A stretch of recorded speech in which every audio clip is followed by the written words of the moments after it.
Boa noite, pessoal. É um prazer estar aqui falando para vocês sobre essa doutrina maravilhosa que nós guardamos no coração. Hoje nós vamos falar sobre a prova da existência da alma. Quando Kardec falou sobre isso no Livro dos Espíritos, que existia uma prova da existência da alma, o que será que ele quis dizer? Sobre o que ele estava se referindo? Sobre mediunidade? Sobre comunicação dos espíritos?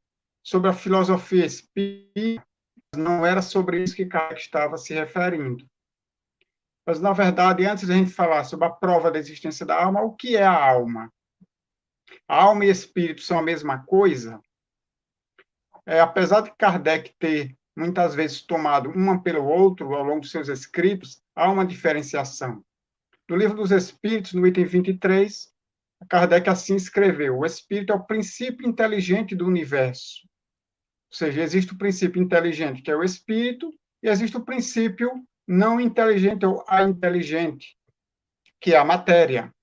Então, o universo ele possui três elementos básicos: Deus, subjacente a tudo, a toda a criação, o princípio inteligente, que é o espírito, e o princípio não inteligente, que é a matéria. Então, tudo aquilo no universo que não é matéria é espírito. Tudo que não é espírito é matéria. E a alma, o que seria? No mesmo Livro dos Espíritos, no item 6 da introdução, e ainda no item 134, está lá na definição: a alma é o espírito encarnado, ou seja, o princípio inteligente unido a um corpo físico. Se chamaria de alma. Ou seja, todos nós somos, na realidade, neste momento, almas, porque somos espíritos em estágio de encarnação. E o que é que isso prova? Que nós não somos apenas um corpo físico, que nós não somos apenas um aglomerado de músculos, de ossos, de líquidos, etc., que nós somos algo além disso, que nós somos um espírito encarnado, uma alma. Onde é que está a prova da existência da alma? Por que que isso é importante a gente saber? Jesus disse: conhecereis a verdade, e a verdade vos libertará. A verdade liberta de quê? Liberta das amarras da ignorância e do mal, que toda ignorância é obstáculo à felicidade e ao progresso do espírito. O mal, na maioria das vezes, ele é fruto da ignorância. Além de que a gente conhece por toda a história da humanidade, em todas as épocas, em todos os lugares, a ignorância sempre foi o instrumento dos poderosos para subjugar os mais fracos. E os mais fracos são os mais ignorantes. Então, os poderosos nunca tiveram interesse em tirar o povo da ignorância, a massa da ignorância, porque mantê-los na ignorância é o que proporcionava a eles serem os dominantes.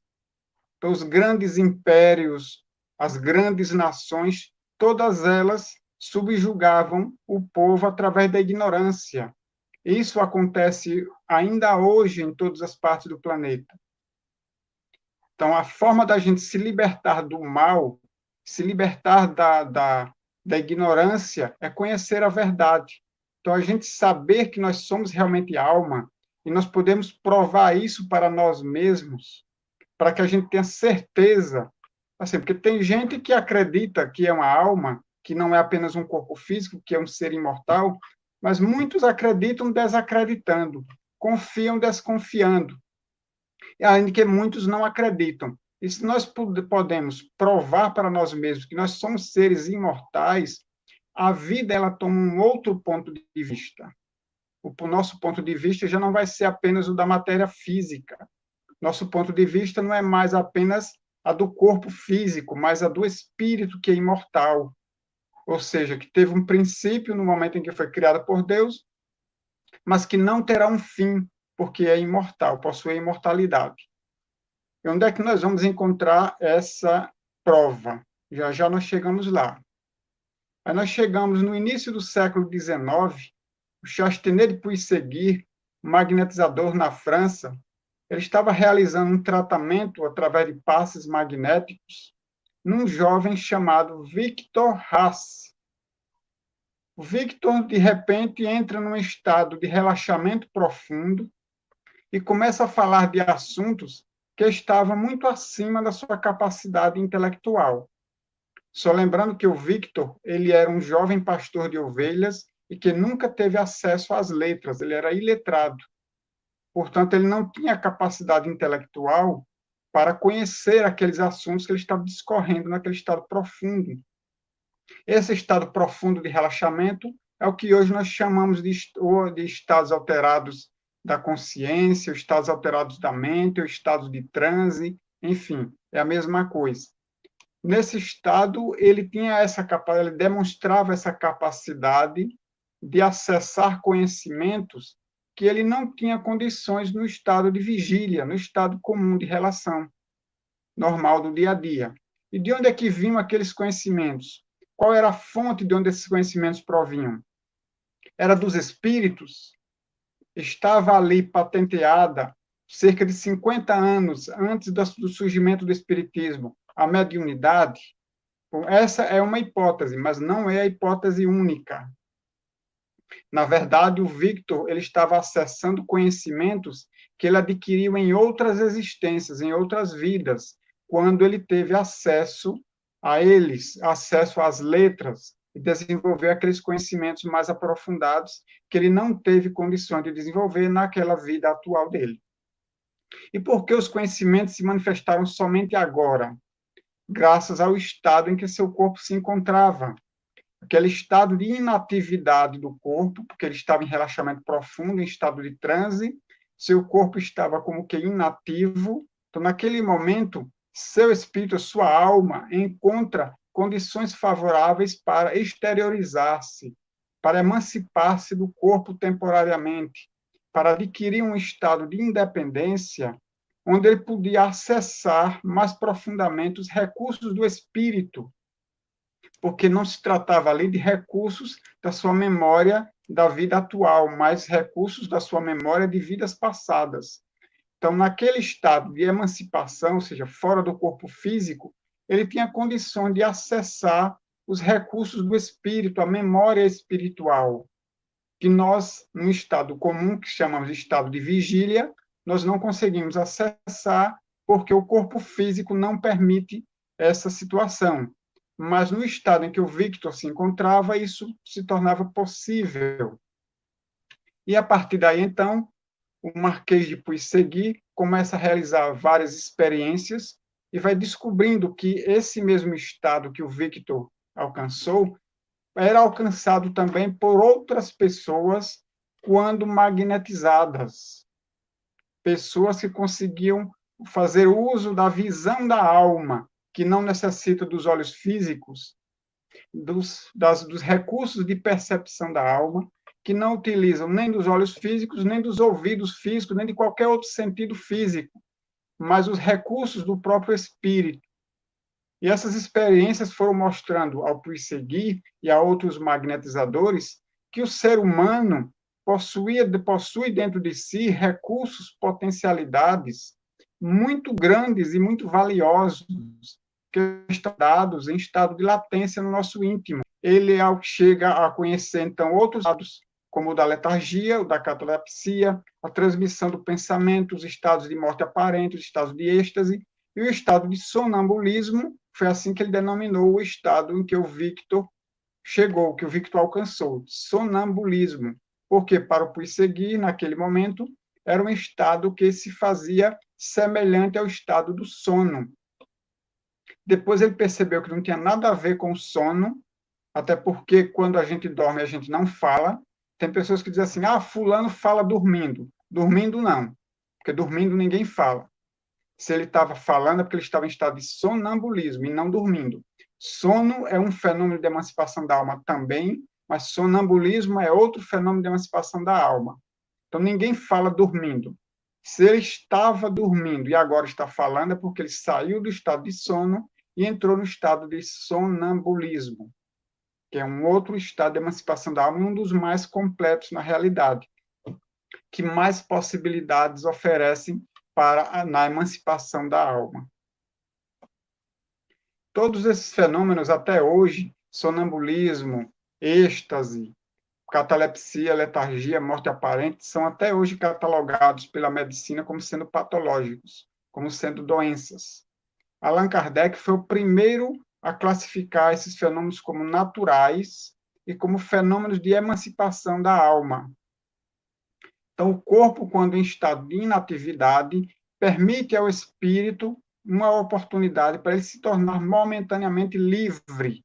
É uma possibilidade que Deus deu a todos nós encarnados, de, em certas situações, de vez em quando, podermos nos reencontrar com os espíritos amigos no plano espiritual, com entes queridos que já desencarnaram primeiro que nós, podermos realizar tarefas no mundo espiritual, podermos aurir forças e motivação para continuar suportando de cabeça erguida, com otimismo, as nossas provas, os nossos desafios de cada dia, nos motivando a seguir o caminho do bem sempre. Esses são os estados de emancipação da alma. E o sono é um desses estados que Deus permite que nós possamos nos desvincular do corpo físico durante algumas horas e podermos buscar alcançar outros conhecimentos, outras motivações, encontrar com outros espíritos encarnados ou desencarnados e voltarmos pela manhã ao corpo físico, refeito das nossas forças físicas necessárias às atividades diárias, mas também refeito nas nossas forças espirituais, para darmos continuidade com a nossa tarefa de vida, com o nosso dia a dia de aprendizado, de experiências, etc. Disse Allan Kardec que qualquer instante em que o corpo está inativo, o espírito se aproveita para tornar-se momentaneamente livre. Até mesmo um simples cochilo que a gente dá faz com que o espírito possa sair do corpo momentaneamente e assim fazer uso, até certo ponto, das suas faculdades de espírito, que nós só poderemos utilizar plenamente quando estivermos desencarnados.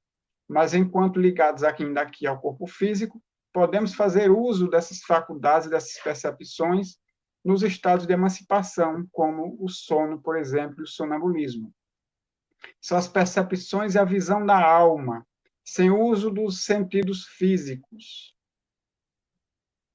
Então, essa pode, na verdade, ser uma ferramenta muito útil, tanto no trabalho de magnetismo, como também para o autodescobrimento, o autoconhecimento. Através dessas ferramentas, nós podemos conhecer aquilo que está guardado no nosso íntimo. Coisas que podem ser não tão boas, mas coisas que podem ser recursos muito valiosos de aprendizado, de crescimento. Quantas pessoas, por exemplo, estão passando por uma dificuldade e, durante aquela dificuldade, manifestam uma força que jamais elas suspeitavam que tinham. Onde estava guardado aquele recurso, aquela força? No seu íntimo. Estava lá dentro, escondido, sem que desse conhecimento. Mas, num momento propício, essa força, aquele potencial íntimo surgiu.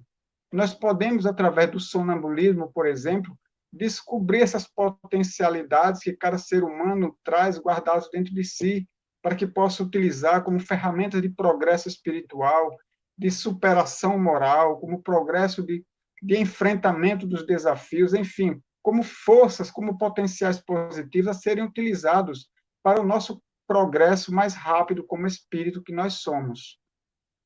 Mas voltando à prova da alma, de que maneira o sonambulismo prova que nós somos uma alma? Será que alguém aí já conseguiu fazer essa dedução? O sonâmbulo, ele entra em um estado de relaxamento profundo, em estado de transe. Por alguns instantes, ele silencia, a sua voz se cala, mas daí, a alguns instantes, ele começa a falar novamente e começa a relatar. Estou na casa de Ailton, lá estou entrando pela porta, tem uma sala, na parede um quadro pendurado na parede, um quadro que não tem um aspecto não, mas foi pintado por alguém da casa, alguém que gosta de pintura, mas que não é profissional, é apenas um hobby que alguém tem, porque tem um quadro lá pendurado na parede dele. Do lado direito tem uma televisão, tem um conjunto de sofá. Estou andando, entrando na casa, tem uma cozinha, atravesso a cozinha, chega a um quintal lá no fundo, tem um pé de caju, tem um cajueiro plantado no quintal, não vejo nenhum fruto, mas a árvore é frondosa e muito bonita, muito vigorosa, mas no momento não enxergo fruto nessa árvore. Há outras árvores menores lá no quintal dele, alguns canteiros de flores, alguns com flores, do lado direito, encostado a um muro, e a sonâmbula vai relatando. Ele nunca esteve nesse ambiente, ele nunca foi na casa de Ailton. E como é que ele sabe que a casa de Ailton é dessa forma? Como é que ele consegue descrever esses detalhes? Como é que ele vê? Isso é mediunidade? Poderia até ser, se tivesse ali um espírito mostrando tudo isso a ele, aliás, ditando tudo isso para ele, passando para ele essas informações. Mas o sonâmbulo consegue fazer isso também sem o auxílio dos espíritos, sem a interferência dos espíritos. Esse fenômeno não é mediúnico, é anímico. É um fenômeno anímico. Anímico vem de alma, ou seja, é a alma em estado de emancipação, que é nesse estado ela consegue se utilizar da visão do espírito, da visão espiritual, e assim enxerga onde quer que ele vá. Então, ele nunca esteve na casa de Ailton, mas naquele momento ele consegue descrever. E aí Kardec faz o seguinte questionamento. Depois se pode verificar que aquelas informações estavam todas corretas. Como que o sonâmbulo tinha aquelas informações? Logicamente, se ele viu e ele descreveu de forma tão precisa, porque ele estava lá, e realmente o sonâmbulo se sente naquele local em que ele descreve. Mas, logicamente, não era o corpo que estava lá. Se não era o corpo, o que era que estava lá naquele ambiente, se não a alma? Eis aí a prova, então, da existência da alma, que enquanto o corpo está como que nulificado em todos os seus sentidos, inclusive muitas vezes insensível ao tato, a alma permanece lúcida e consegue descrever tudo aquilo que consegue, por sua visão, alcançar. Até onde a sua visão alcança, ele consegue descrever e informar as outras pessoas. Estaria aí para Allan Kardec a prova da existência da alma, através dos fenômenos de emancipação da alma. Por que Kardec não disse que a mediunidade era a prova da existência da alma? Porque não é. A mediunidade não prova a existência da alma, do espírito encarnado. A mediunidade não prova que nós encarnados somos uma alma. A mediunidade prova a existência do espírito, ou seja, do ser desencarnado, sem corpo físico, vivendo no mundo espiritual, como seres errantes. Então, a mediunidade ela é a prova da existência do espírito, ou seja, de que a vida permanece além do túmulo. O sonambulismo, os fenômenos de emancipação da alma, são a prova da existência da alma, do ser encarnado. Muitos dizem, os céticos ainda hoje falam dessa forma, que o pensamento é fruto do cérebro, ou seja, o pensamento é fruto da atividade cerebral, ou seja, é um atributo do sistema nervoso, o pensamento. Seria algo físico. O sonambulismo, assim como outros fenômenos de emancipação, que nós não vamos falar aqui, são a prova da existência da alma, porque, na realidade, provam que o pensamento nasce do espírito e não no cérebro. O cérebro é fruto do pensamento, e não o pensamento que é fruto do cérebro. O pensamento não nasce no cérebro. O cérebro apenas coordena a expressão física do pensamento, a materialização do pensamento. Quem pensa na realidade é a alma. O fenômeno de catalepsia, por exemplo, eu disse que não ia falar, mas falar só um pouquinho a respeito. O fenômeno de letargia, em que o indivíduo ele permanece insensível ao toque e ele incapaz de se movimentar sozinho. A letargia, geralmente, ela atua do corpo inteiro do indivíduo, todo o seu organismo, fazendo com que a pessoa se desfaleça. Ela não consegue se movimentar, ela perde a lucidez física, ela entra em um estado de transe também, não tão profundo quanto no estado de sonambulismo, mas é um estado de transe também. Mas nesse estado letárgico, em que os órgãos do sentido estão inativos, A alma percebe tudo que se fala e que está ao redor. Então, se tiver pessoas ao redor do seu corpo conversando, ele ouve essa conversa, ele percebe, e muitas vezes se agonia, porque ele ouve e percebe tudo ao redor, mas não consegue expressar, não consegue falar, porque o corpo está num estado de transe que não permite o uso das cordas vocais, não permite a manipulação dessa região cerebral que faz o uso das cordas vocais. Então, o letárgico, ele consegue perceber tudo ao redor, mas não consegue se expressar fisicamente. Ou seja, os sentidos físicos estão inativos.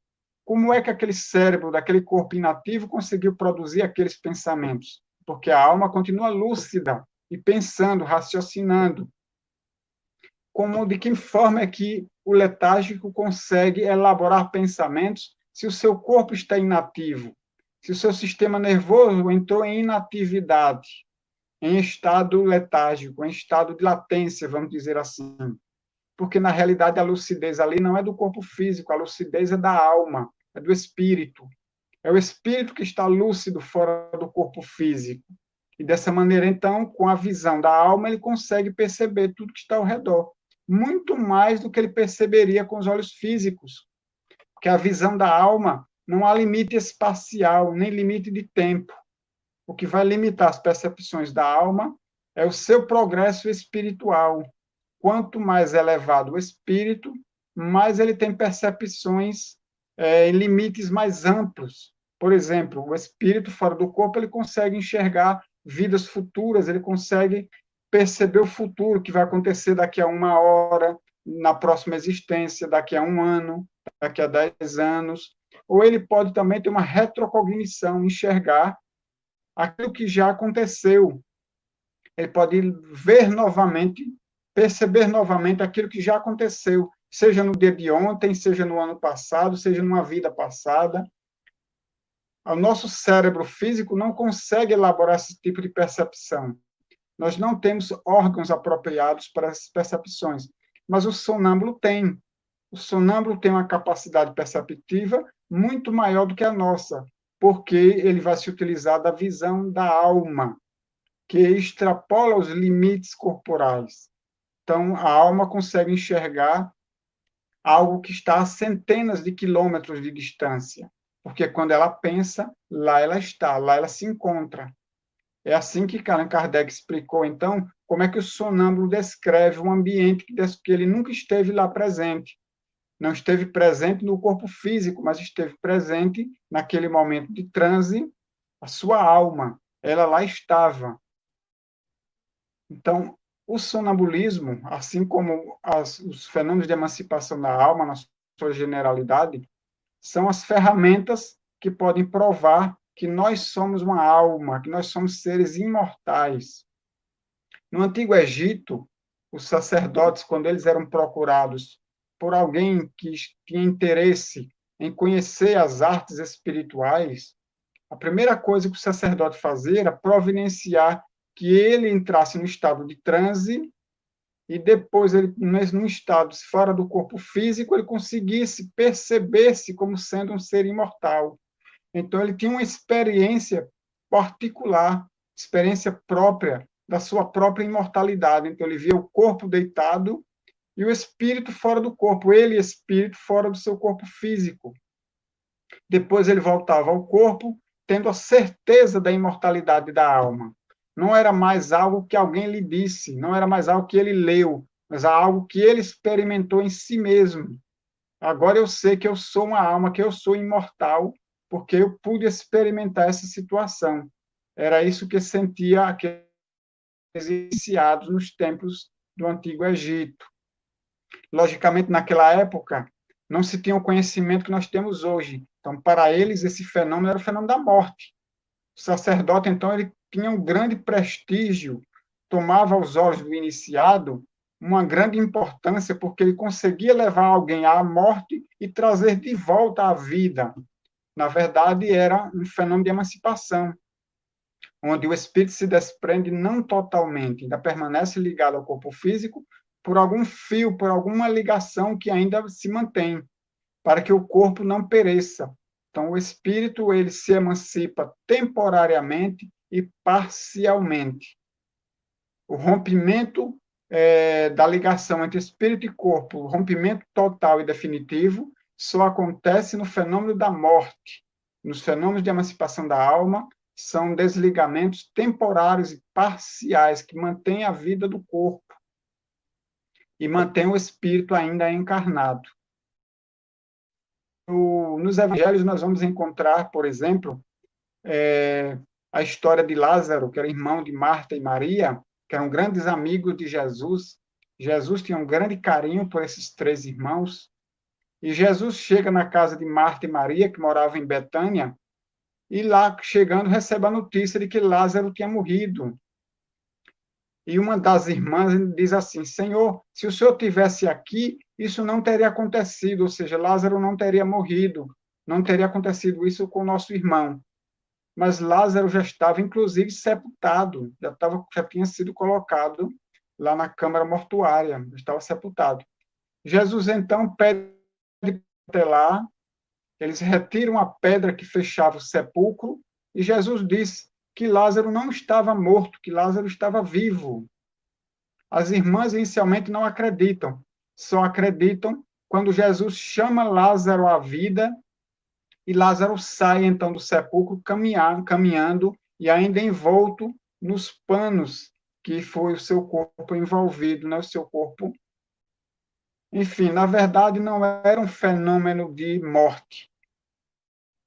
O espírito ainda estava ligado ao corpo, nem que fosse por um fio muito frágil, mas ainda estava ligado ao corpo. Se essa ligação entre o espírito e o corpo tivesse sido rompida por completo, não haveria possibilidade de retorno de Lázaro ao corpo físico. Completado o desligamento, ocorrendo a morte real, o espírito não volta ao corpo, até porque o corpo, segundos após, já começa a se decompor, não dando condições de que o espírito volte a habitar aquele corpo físico.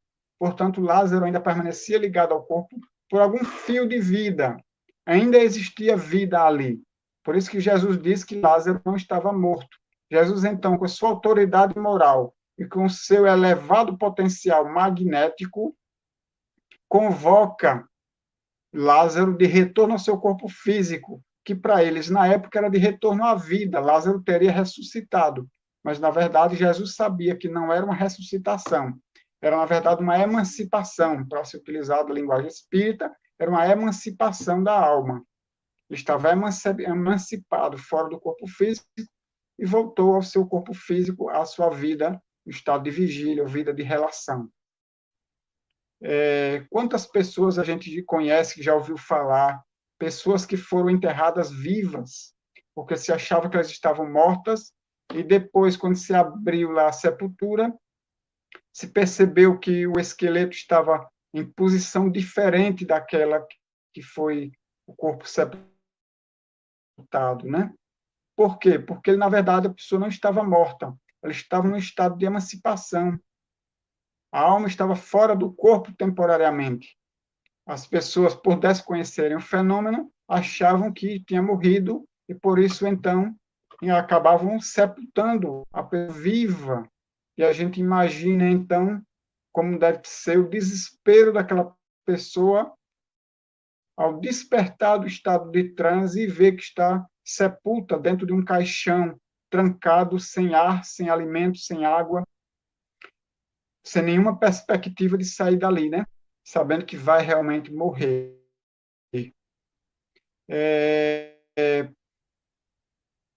Há muitos casos, né, nas histórias populares, né, que a gente ouve falar em que acontece esse tipo de situação, né? Por isso que hoje, quando alguém desencarna, se leva uma certa quantidade de horas que era para se ter certeza de que a pessoa desencarnou, que ela não está num desses estados, e para que ela não venha a ser sepultada viva. Então, se aguarda um certo tempo, que é para que se tenha a comprovação de que ela realmente desencarnou antes de ser enterrada. Eu queria convidar vocês, aqueles que são magnetizadores, aqueles que são espíritas, a dar mais atenção ao capítulo 8º da segunda parte do Livro dos Espíritos. Geralmente, nós lemos ou estudamos aquele capítulo do Livro dos Espíritos e não damos a devida atenção. Muitas vezes sequer entendemos muito o que é que está escrito ali. Um capítulo muito importante, onde Kardec vai mostrar os grandes potenciais, os grandes recursos anímicos que nós temos guardados dentro de nós, no mais profundo do nosso psiquismo. Quantas coisas, quantos potenciais nós não teremos aí guardados? Como nós não poderemos, no futuro, quando nós desenvolvermos mais estudos, tanto teóricos quanto práticos, a respeito do tema do sonambulismo, como nós poderemos descobrir coisas positivas do ser humano, o seu progresso espiritual para que se torne mais rápido, para que ele avance mais depressa, para que ele supere dificuldades com uma maior coragem, com uma maior esperança, com maior paciência, resignação, com maior força para suportar os desafios de cada dia. Mas que a gente estude um pouco mais, não é mente, mas na prática. Porque na teoria, na verdade, além dos estudos de Allan Kardec, no Livro dos Espíritos, e alguns textos seus na Revista Espírita, nós vamos encontrar pouquíssimo na literatura espírita sobre a emancipação da alma. Não ser do meu conhecimento, há um livro chamado Fenômenos Anímicos, escrito por Hermínio Miranda, Hermínio Correia Miranda. Se eu não estou enganado, se alguém conhecer um outro autor espírita que fale sobre os fenômenos de emancipação da alma, depois aí me informe, por favor, gostaria de conhecer, porque eu só conheço esse livro do Hermínio Miranda, que vai falar sobre fenômenos anímicos. Tem outro também do Hermínio Miranda, para quem quiser estudar mais a respeito, um livro que se chama Eu Sou Camille Desmoulins. Não sei se dá para vocês verem aí. Esse livro aqui, Eu Sou Camille Desmoulins. Esse livro Hermínio Miranda escreveu juntamente com Luciano dos Anjos. Camille Desmoulins foi um dos principais da Revolução Francesa. E segundo os relatos do livro As Experiências de Hermínio Miranda, o Luciano dos Anjos seria a reencarnação do Camille Desmoulins. E ele revelou isso em estado de sonambulismo magnético. Ele entrou em estado de transe sonambúlico e teve ali a condição de acessar, assim como o Vitor Hasse, o paciente tratado pelo Marquês de Puigcegui, acessou conhecimentos de outras vidas, o Luciano dos Anjos também teve a mesma possibilidade.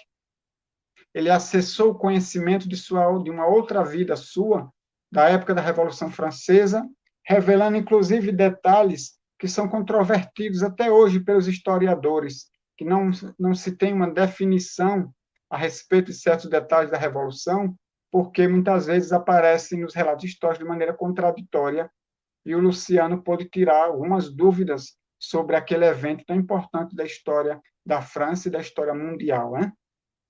Eu mostrei aqui, aqui foi a primeira capa, existe hoje uma capa mais atualizada, porque esse livro, segundo informes que eu recebi, ele foi atualizado, recebeu algumas complementações do filho do Luciano dos Anjos, que posteriormente ao pai escreveu, complementou mais alguma coisa e colocou neste livro. Então, é um dos livros interessantes para se estudar sobre sonambulismo. Tem um outro que foi escrito pelo, deixa eu pegar aqui, foi escrito pelo Albert de Rochat, que já é um livro mais antigo, do século XIX, As Vidas Sucessivas, escrito pelo Albert de Rochat. Albert de Rochat foi o primeiro estudioso a buscar comprovar a reencarnação. Ele se utilizava de sonâmbulos, ele magnetizava esses sonâmbulos, fazia eles regredirem a vidas passadas, outras vezes progredirem a vidas futuras, e ele depois pesquisava a comprovação desses relatos, se havia ou não comprovação desses relatos, se estavam corretos ou não, se realmente representava lembranças de vidas passadas ou outras informações quaisquer originadas na mente daquele sensitivo, daquele sonâmbulo. Então, ele se utilizava de sonâmbulos para estudar a reencarnação. Vale a pena ler este livro, porque é um dos clássicos do Espiritismo, né? Dos estudos clássicos do Espiritismo. Tem vários outros livros também que poderíamos recomendar, como, por exemplo, tem outro aqui que eu gosto muito, que é muito pouco conhecido, A Vidente de Prevost. Esse livro foi escrito pelo Dr. Justinus Kerner. Esta vidente, ele chama de vidente, era, na realidade, uma sonâmbula. Aliás, ela era médium e era também sonâmbula. Ela tinha esses recursos numa época em que não se tinha conhecimento a respeito do assunto, então ela sofreu muito com a rica e profunda fenomenologia que ela conseguia produzir em termos de sonambulismo, dupla vista e outros fenômenos também de mediunidade e outros. Então é um livro muito interessante para a gente conhecer mais relatos a respeito desse tema, que, no meu entender, ele é bastante interessante, bastante instigante e valioso. Nós damos hoje muita importância à mediunidade, que realmente é grande importância, nos estudos da espiritualidade, nos contatos com os espíritos mais elevados, para que eles tragam para nós orientações e sugestões de melhoria para as nossas vidas, para o nosso progresso espiritual, enfim. Mas no capítulo 8º do Livro dos Espíritos, da segunda parte do Livro dos Espíritos, intitulado Da Emancipação da Alma, é muito importante ser estudado, ser relido com cautela, sem pressa, porque está ali a base do conhecimento de fenômenos riquíssimos que Kardec vai demonstrar, então, que nós possuímos dentro de nós, nós encarnados, né? No contato com nós mesmos, porque nos fenômenos anímicos nós temos um contato com nós mesmos. O sonambulismo nada mais é do que uma espécie de automediunidade. O sonâmbulo, ele se emancipa do corpo físico e, fora do corpo físico, como espírito, ele mediuniza e fala através de si mesmo, do seu próprio corpo físico. Então, é uma espécie de automediunidade. Fenômenos riquíssimos. Quem sabe se a gente, enlarguecendo, ampliando nossos conhecimentos, nossas experiências teóricas e práticas a respeito desse tema, não possamos conhecer, descobrir ou ver meios de utilizarmos esses fenômenos para ajudar mais as outras pessoas e para ajudar a nós mesmos num processo de autodescobrimento, de autoconhecimento, para podermos devassar o nosso mundo íntimo, né? Um mundo desconhecido, mas grandioso, que povoa a alma humana, porque nós somos filhos de Deus, então nós somos riquíssimos interiormente.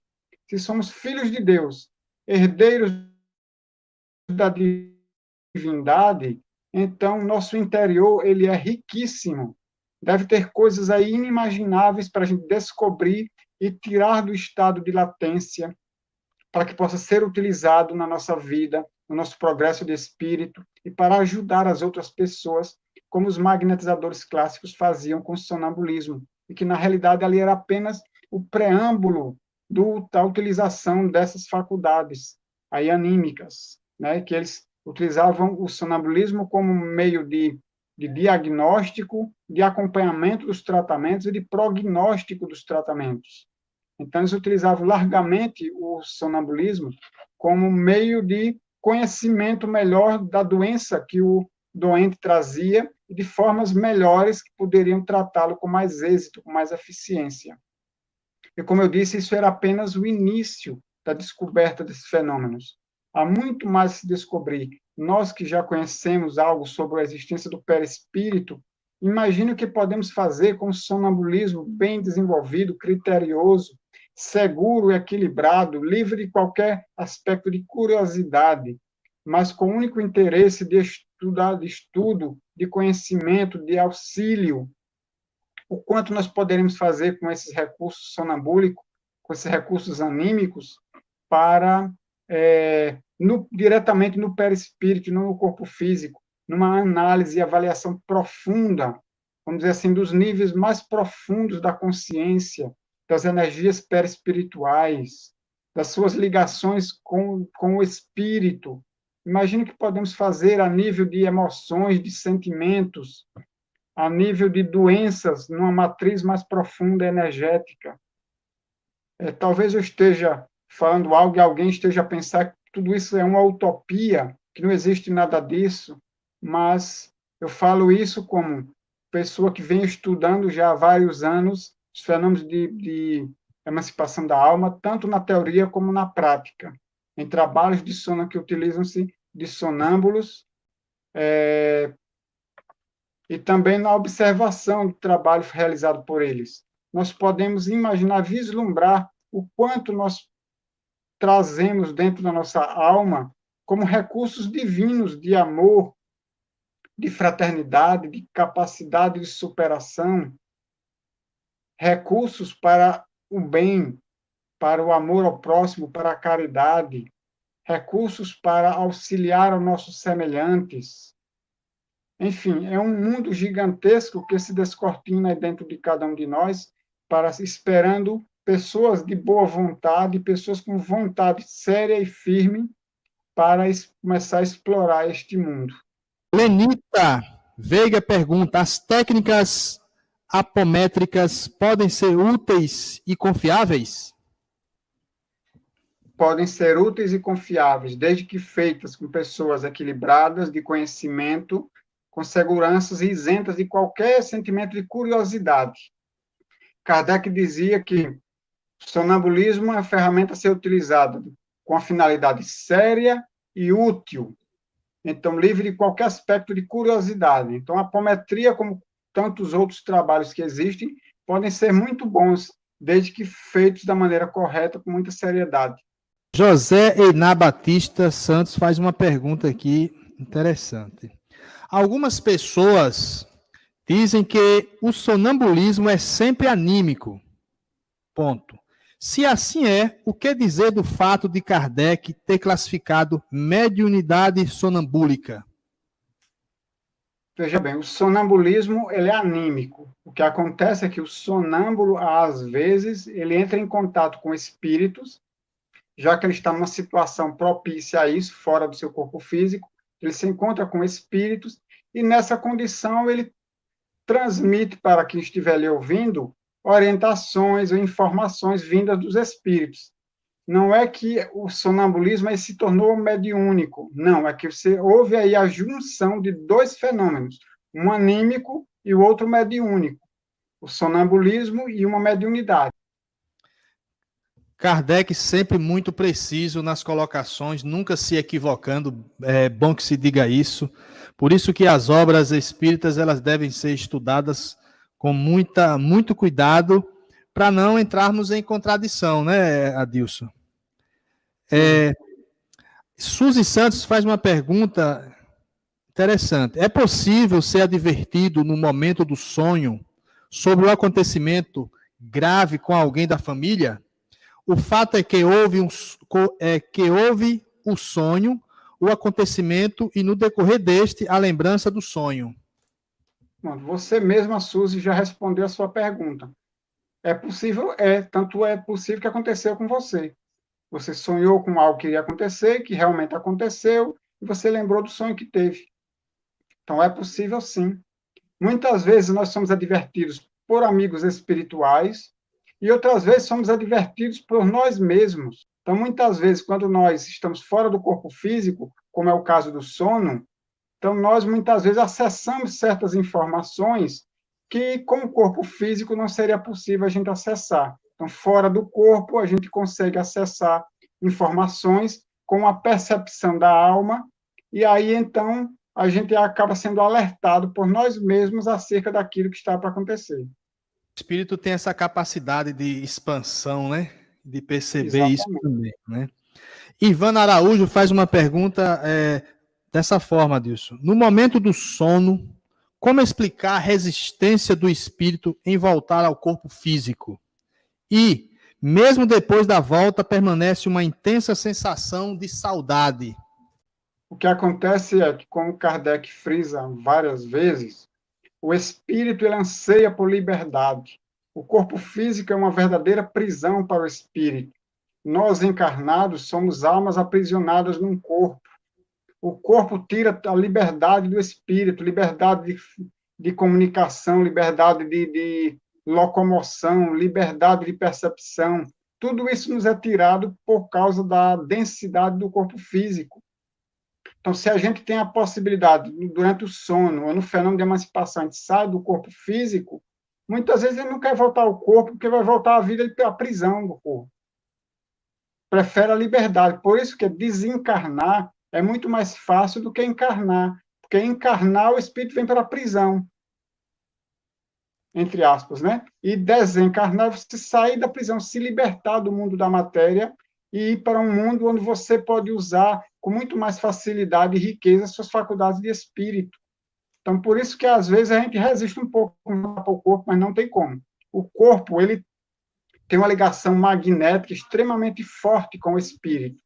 Então, ele vai atrair o espírito de volta ao corpo físico quando é o momento. Então, não adianta resistir, o corpo vai atrair o espírito de volta a ele. Pode existir também casos, né, Adilson? Eu estou me lembrando aqui do livro Recordações da Mediunidade, de Dona Ivone Pereira do Amaral, que acontece um fato interessante com ela nesse livro, ela narra isso, que ela, numa espécie de desdobramento, ela sai do corpo físico quase que de forma assim consciente, ela tem essa consciência que está lá, e esse momento que ela está no plano espiritual, ela consegue elevar o seu espírito a um momento assim, numa região bem tranquila, feliz, tal, mas chega um momento que ela vai decaindo até chegar em zonas mais perversas, assim, que é preciso até o auxílio de uma espécie de um anjo protetor dela para acordá-la ou induzir ela a voltar para o corpo. Mas ele adverte que ela poderia desencarnar naquele momento. Isso é possível também, né? Sim, é possível. Apesar de que não é tão fácil assim desencarnar por vontade própria num estado de emancipação. Mas dependendo do grau de desprendimento, se torna a ligação entre espírito e corpo vai se tornando mais tênue. Então, com o esforço da vontade do espírito, ele pode romper essa ligação e realmente desencarnar.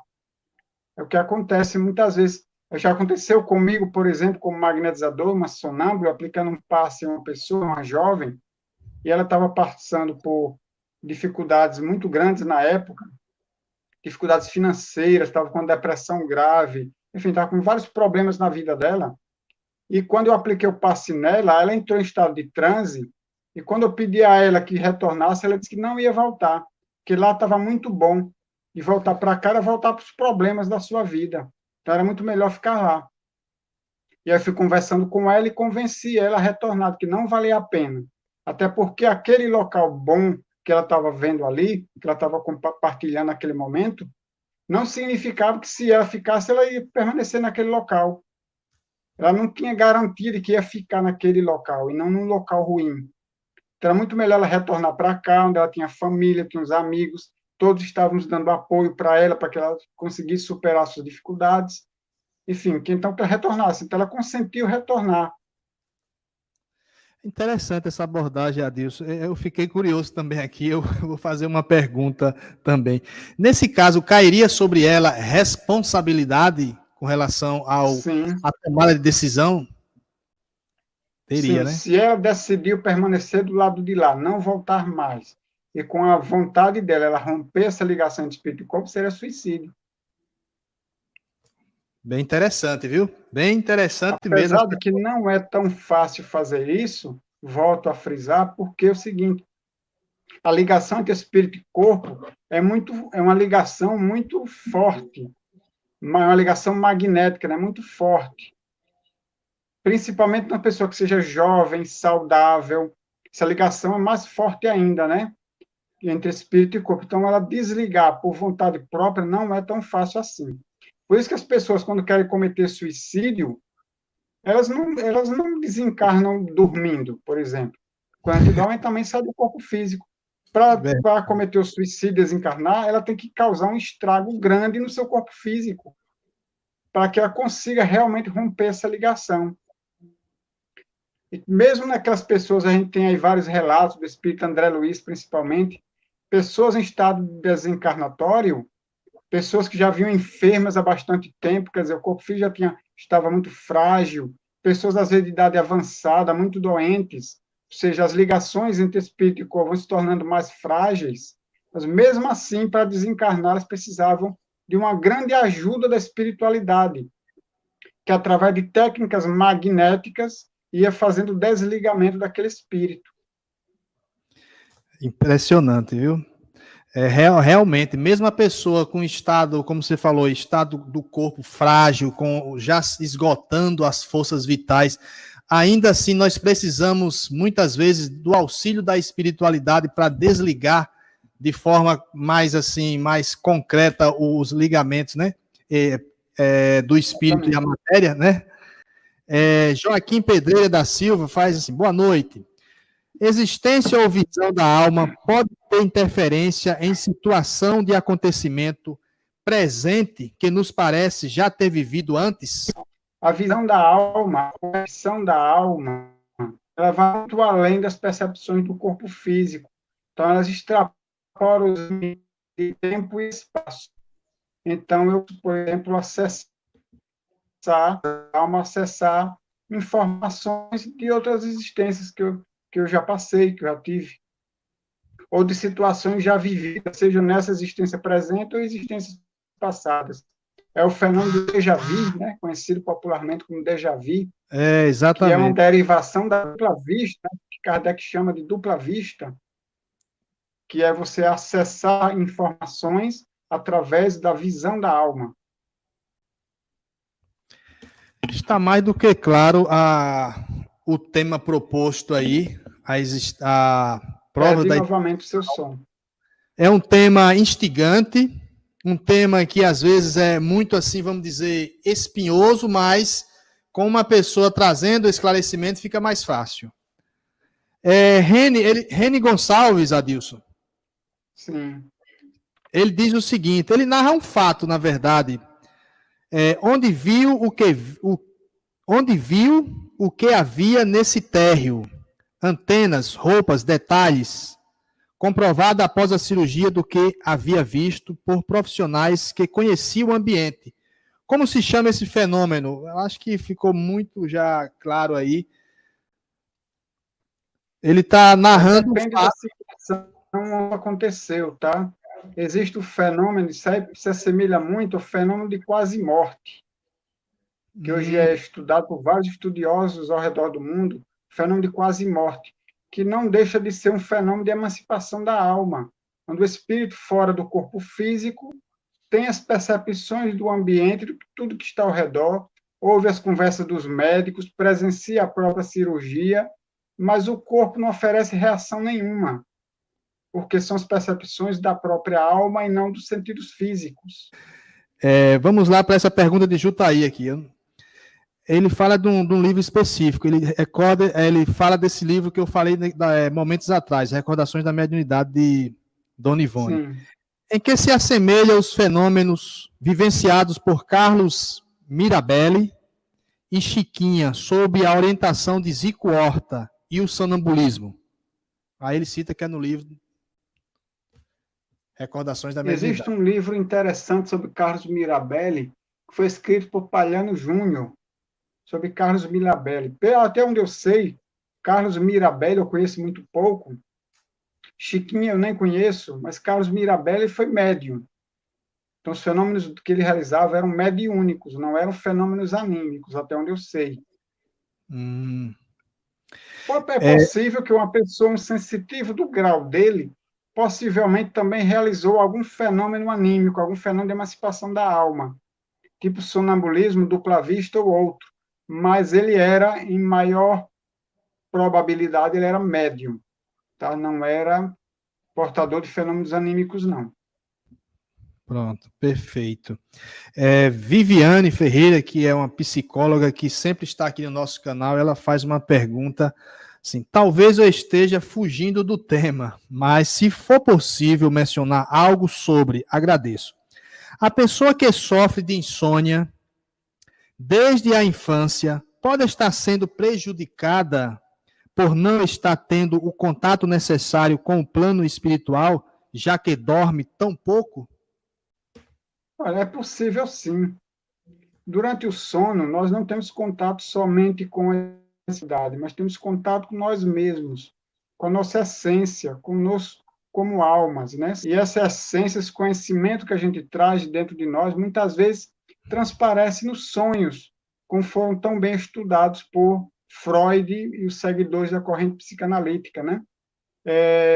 Mas também tem os contatos espirituais, desculpe, como você relatou aí.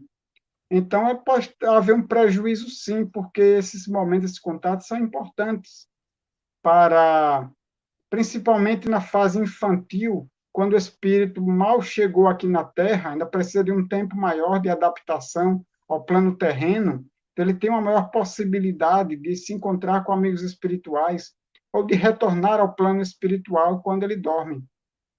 Por isso que o bebê ele dorme tanto, né? Ele dorme o dia quase todo. Depois, à medida que ele vai crescendo, ele vai reduzindo suas horas de sono até ele virar adulto e só precisar dormir cerca de 8 horas diárias.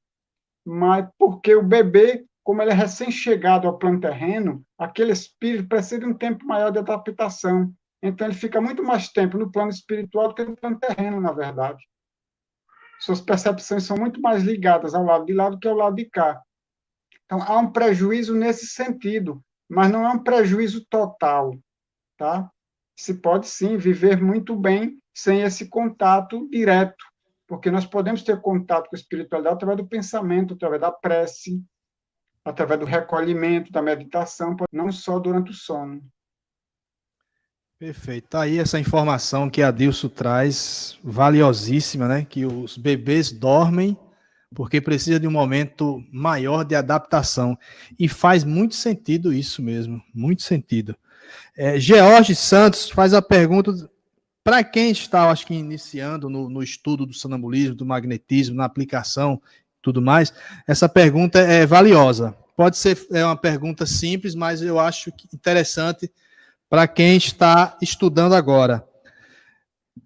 Sabemos que podemos provocar o sono sonambúlico, mas como reconhecer o verdadeiro sonâmbulo?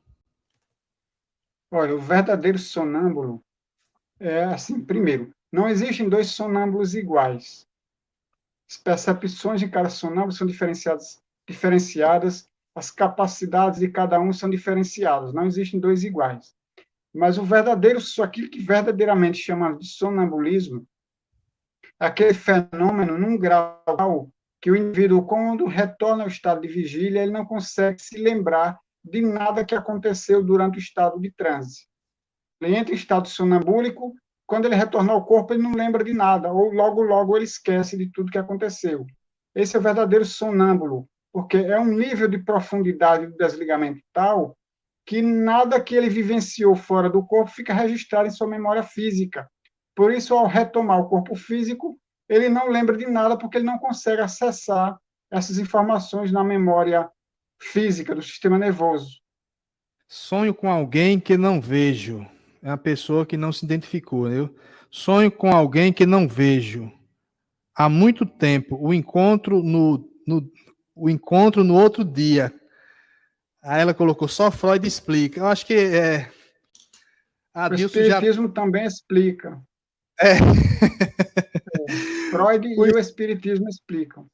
Porque, na o realidade, espírito. muitas vezes, aquela pessoa que você vai encontrar no dia seguinte na rua, você encontrou primeiramente durante o estado de sono. Porque você estava dormindo, estava fora do corpo, ele também estava dormindo na casa dele, fora do corpo físico, e os dois fora do corpo físico se encontraram. Se Olha aí. encontraram, planejaram alguma coisa, resolveram alguma coisa, e no dia seguinte se encontraram para realizar. Simples assim, né, Adilson? Pois é, exatamente. Luan Freud Kleuber. explicaria com complexidade maior. É, verdade. Luan Kleuber pergunta o seguinte: podemos ajudar pessoas com distúrbios psíquicos através do sonambulismo? Pergunta Eu interessante. acredito que há uma grande possibilidade, eu só não sei lhe dizer como. É uma área que eu gostaria muito de me debruçar, eu sou da área da psicologia, mas, assim, eu não sei ainda como, de que maneira isso poderia ser possível. Eu vou fazer a pergunta, mas eu acho que a Adilson já deu uma resposta aí no decorrer da sua explanação. Adilson, como identificar o sonambulismo na mediunidade? Todo médium pode entrar em sonambulismo durante o trabalho mediúnico, sendo que a mediunidade difere do sonambulismo? Nem todo mundo, nem todo médium é sonâmbulo, nem todo sonâmbulo é médium. Mas há uma grande possibilidade de um médium se tornar sonâmbulo também, porque ele já consegue entrar no estado de transe e ele já tem a prática de se desvincular do corpo físico, porque na mediunidade isso também é exigido, né? Que o espírito se desligue do corpo para que o fenômeno da mediunidade aconteça. Então, se ele já tem essa possibilidade, então, para o sonambulismo é um passo. Ou então, se ele é sonâmbulo e se tornar médio também é um passo muito curto, porque ele já tem essa capacidade de sair do corpo físico, ceder seu corpo para que um espírito possa influenciar, possa atuar nele, para isso aí do sonambulismo para a mediunidade é apenas um passo muito curto. Pode acontecer sim. Inclusive, na mediúnica que eu participo, a gente tinha médiums que, às vezes, durante a reunião mediúnica, entravam em estado de sonambulismo. Por algum motivo, eles eram magnetizados pelos espíritos, pela espiritualidade, para realizar algum trabalho que, naquele momento, necessitava mais do sonambulismo do que da mediunidade. Então, por algum motivo, eles acabam entrando em estado sonambúlico. E, às vezes, no trabalho de sonambulismo, às vezes o sonâmbulo começa a relatar uma informação vinda de algum espírito, e daqui a pouco quem já está falando é o espírito através dele. Ou seja, o que era sonambulismo passou a ser uma mediunidade. Perfeito. Tá aí as colocações. Nós não vamos nos alongar mais tempo. Agradecendo aqui a presença de Adilson. O objetivo também não é esgotar o tema, que não vai dar para esgotar o tema, porque o tema é muito alongado, muito vasto. Precisa de horas e horas de discussões, né, Adilson, para podermos compreender melhor esse tema.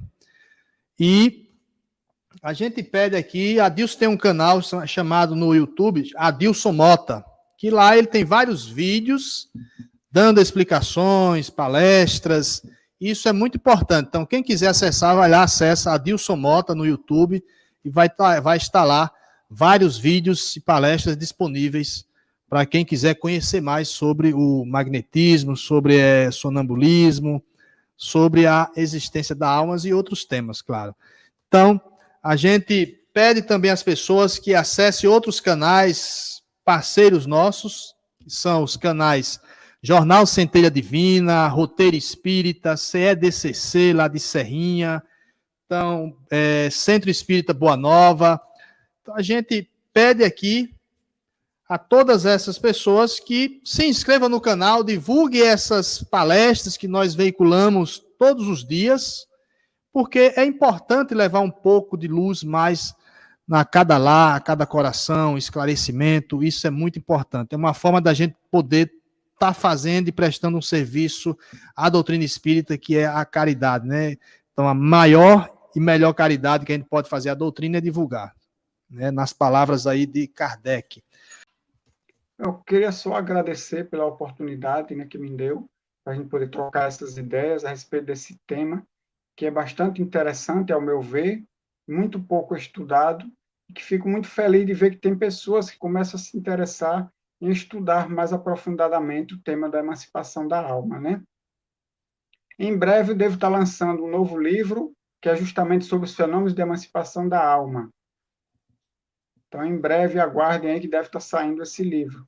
E eu queria deixar o meu e-mail, caso alguém queira tirar alguma dúvida, queira conversar, trocar ideias. O meu e-mail, que é adilsonmota1@gmail.com.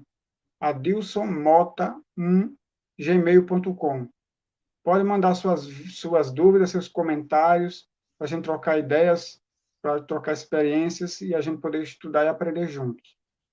Obrigado a Ailton e a todos os demais por essa oportunidade que me deram de estar aqui essa noite. Que Deus abençoe a todos nós.